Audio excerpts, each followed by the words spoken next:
approach, but there was a time that this country required this. There's still that time. And you have to be very careful how you deal with the public. I mean, we can even refer to what you'll have seen yesterday at the Queen's Park Savannah.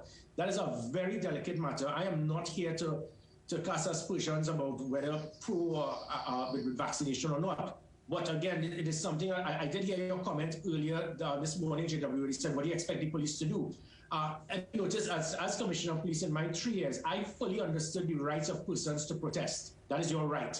And what I said is for you to have to do that, you need to apply. You apply to the Commissioner of Police. I will ensure that you can protest. If it is that they did not get that request, it means obviously there was a breakdown in communication. But having done that, we need to be very careful, JW.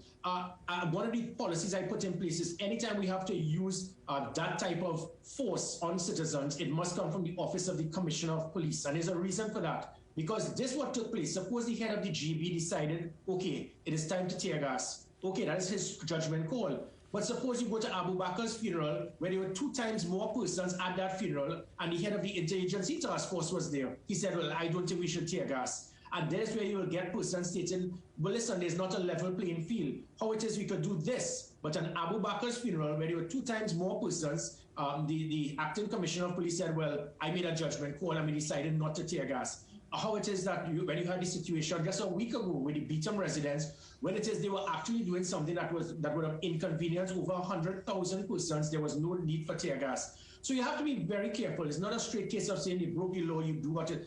I, as a commissioner of police, had I been there, I would have been on the ground, because you need to, that just like what I did during the Black Lives Matter in the Savannah, just as what I did during the candlelight vigils, you have to be on the ground to make a decision like that. Because if you make the wrong decision in a situation like that, my personal view is I would not have done it, because you're speaking about, this is not just persons standing up in front of tires with debris burning, and those are the individuals.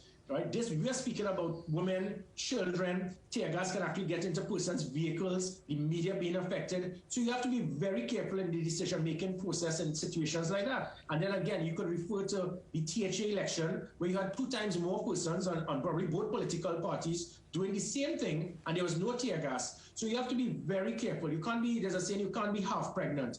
And this is where it comes to leadership and making a judgment call based on the situation.